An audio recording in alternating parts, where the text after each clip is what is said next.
The fire and fury over the Agneepath scheme continues to play out on the streets of the country. Early this morning, already images coming in of protests, of agitations in different parts of the country, particularly in the state of Bihar, where we've been seeing a lot of agitations that have been reported. Protesters in Bihar were seen vandalizing and targeting trains. Most of these protests have been happening along railway tracks. They were blocking it off. As you can see, they're also burning effigies on the tracks to stop trains from moving.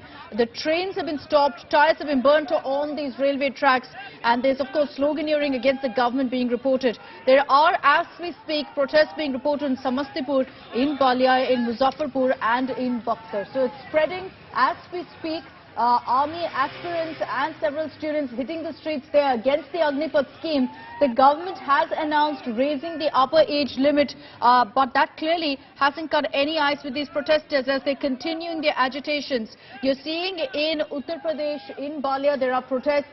Similarly, in several parts of Bihar, in Buxar, in Samastipur, there are protests that continue. In fact, it's in Bihar that we've seen the most amount of chaos, the most amount of vandalism as well. Yesterday too, there were scenes of trains being stopped and vandalized even as passengers were inside. Today too, you can see that railway tracks in Buxar have been stopped. Look at that on your screens. A train has been set on fire in Samastipur. You can see that several of, in fact, the coaches of that train are on fire right now as youngsters have got together holding a protest against the Agnipath scheme. While there is a lot of anger, palpable anger on the ground, is this the way to express their anger? They're resorting to violence, they're resorting to vandalism as well. In Buxar, these are the scenes. Samastipur, we're going to play out that image for you again of how trains are up in flames. Early this morning, already youngsters are hitting the streets right now. And you're seeing that a lot of public property right now is being vandalized as youngsters are hitting the streets protesting against the Agnipath scheme.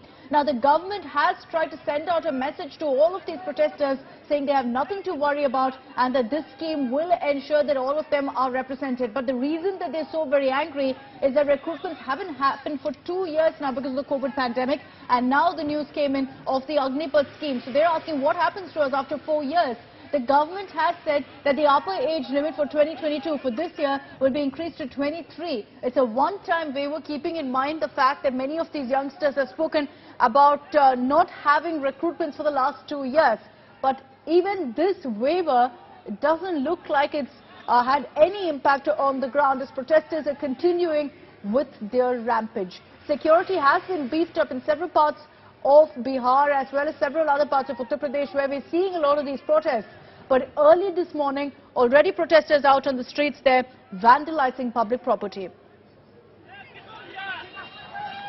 Let's also show you what's happening there in Samastipur, where trains are on fire. We're going to be playing out that video for you shortly. But for the moment, look at what's happening on your screens right there. It's a repeat essentially of what played out yesterday. After there were widespread protests that were reported particularly in parts of Bihar yesterday, the government did try in fact to reach out.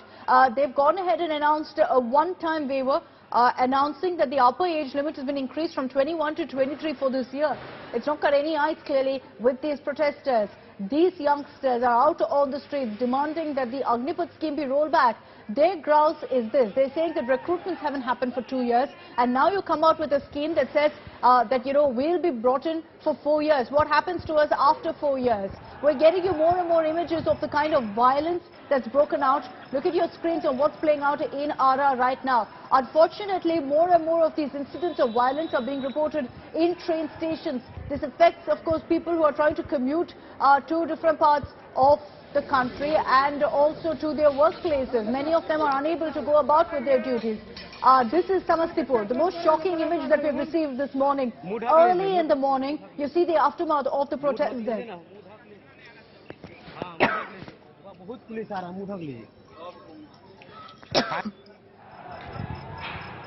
And that is how youngsters, protesters have vandalized an entire train. They've set coaches on fire. Since then, security has also been beefed up at that train station. Nobody's being allowed in as of now because of the fact that so many of these youngsters gathered. They set an entire train on fire. Look at that.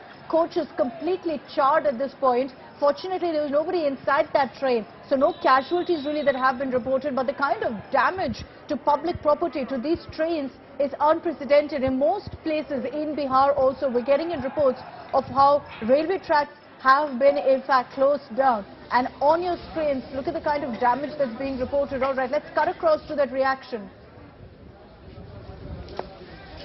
It looks like there are a few people who've also been injured in this particular protest, in this violence that's broken out in parts of Bihar. Samastipur there, a train being set on fire early this morning.